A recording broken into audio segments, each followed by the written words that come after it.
سائنسدانوں کو انٹارکٹیکا سے کون سی عجیب و غریب مخلوق کے ڈھانچے ملے؟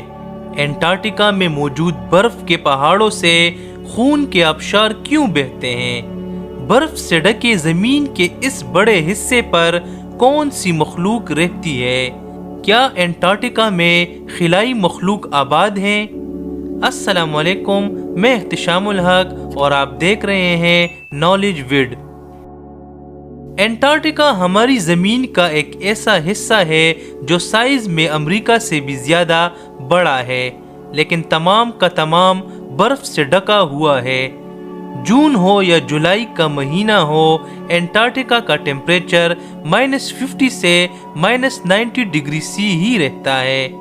انٹارکٹیکا برف سے ڈھکا ہوا ایک ایسا براعظم ہے جس نے دنیا کو حیران کیا ہوا ہے۔ سائنسدانوں کا ماننا ہے کہ انٹارکٹیکا کے برف میں بہت سے راز چھپے ہیں، اور اسی پراسراریت سے پردہ ہٹانے کے لیے ریسرچرز دن رات محنت کر رہے ہیں۔ سائنسدانوں کا ماننا ہے کہ انٹارکٹیکا کے برف کے نیچے ایک دوسری الگ ہی دنیا اور لوگ آباد ہیں۔ اسی راز کو جاننے کے لیے ریسرچ ٹیمز یہاں ریسرچ میں مصروف ہے۔ ریسرچرز نے یہاں ایسی چیزیں دریافت کی ہیں جس نے سائنس کو بھی حیران کیا ہوا ہے۔ سخت سردی ہونے کی وجہ سے انٹارکٹیکا پر زندگی ناممکن ہے، لیکن 2009 میں ایک ریسرچ کے دوران سائنسدانوں کو اس جگہ پر ایک ڈھانچہ ملا جو بلی کا تھا۔ اس ڈھانچے کو اسٹڈی کرنے کے بعد سائنسدان یہ جان کر حیران رہ گئے کہ یہ بلی انڈے دینے والی بلی تھی۔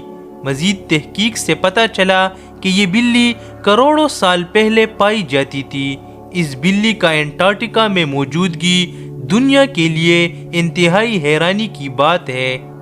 کچھ عرصہ بعد 2014 میں ریسرچرز کو ایسی کوپڑیاں ملی جسے دیکھ کر ان کے رونگٹے کھڑے ہو گئے، کیونکہ یہ کوپڑیاں عام انسان کی کوپڑی سے بالکل مختلف سائز میں بڑی اور لمبی تھی۔ انٹارکٹیکا میں سائنسدانوں کو بہت زیادہ تعداد میں میٹرائٹس بھی ملے ہیں۔ میٹرائٹس ایسے چٹان ہیں جو خلا میں پائے جاتے ہیں۔ اس کے علاوہ سائنسدانوں کو یہاں سے ڈائناسورز کے ڈھانچے بھی مل چکے ہیں جو سائز میں کسی ڈبل ٹرپل سٹوری بلڈنگ سے بڑے ہیں۔ ان ڈھانچوں پر ریسرچ اور ان پر مزید تحقیق سے معلوم ہوتا ہے کہ یہ کروڑوں سال پرانے ہیں، جو اس بات کا ثبوت ہے کہ کروڑوں سال پہلے انٹارکٹیکا پر زندگی موجود تھی۔ یہاں کوئی تو آیا تھا اور یہاں برف کے بجائے پودے اور سرسبز رہنے کے قابل علاقہ تھا۔ سائنسدانوں کا یہ بھی نظریہ ہے کہ ہو سکتا ہے یہاں خلائی مخلوق رہتی ہو، کیونکہ یہاں ایسی بیکٹیریاز دریافت ہو چکی ہیں جن کا تعلق صرف اور صرف خلا سے ہے۔ کچھ سائنسدانوں کا یہ نظریہ بھی ہے کہ اس برف کے نیچے آج بھی خلائی مخلوق رہتی ہے، یا یہاں کوئی اور ہی دنیا آباد ہے۔ اس کے علاوہ اگر یہاں کی آبشاروں کا ذکر کیا جائے تو سائنسدانوں کو ایسے پہاڑ اور آبشار یہاں ملے ہیں جن سے خون بہتا ہے۔ سائنسدانوں نے اسے بلڈ فال کا نام دیا ہے، جو ٹیلر گلیشیئر انٹارکٹیکا میں پایا جاتا ہے۔ اس بلڈ فال کو ٹیلر نامی ایک سائنسدان نے دریافت کیا تھا۔ کئی سالوں تک یہی مانا جاتا تھا کہ یہاں کے گلیشیئر سے خون نکلتا ہے، لیکن بعد میں مزید تحقیق سے پتہ چلا کہ اس گلیشیئر کے نیچے پانی کا بہت بڑا تالاب ہے، جس میں نمک کی مقدار زیادہ ہونے کی وجہ سے یہ تالاب فریز نہیں ہوتا۔ اس کے ساتھ ساتھ اس تالاب میں آئرن بھی پایا جاتا ہے۔ جب یہ پانی گلیشیئر سے باہر نکلتا ہے تو ہوا میں موجود آکسیجن اور پانی میں موجود آئرن کے ملاپ سے آئرن آکسائڈ وجود میں آتا ہے، جو پانی کو خون کی طرح سرخ کر دیتا ہے۔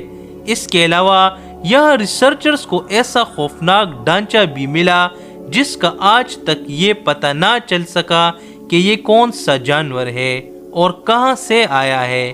مختلف حیران کن اور عجیب چیزوں کا انٹارکٹیکا کے براعظم سے دریافت ہونا اس کے ڈرائی حصے کا مریخ سے مشابہت، خلائی چٹانوں کی موجودگی اور خلائی بیکٹیریاز کی دریافت زمین کے اس حصے کو مزید پراسرار بنا دیتی ہے، جس کا پردہ فاش کرنے کے لیے ریسرچرز کی محنت آج بھی جاری ہے۔ امید ہے اس ویڈیو سے آپ کو کچھ نیا سیکھنے کو ملا ہوگا۔ اپنی دعاؤں میں یاد رکھیے گا۔ والسلام۔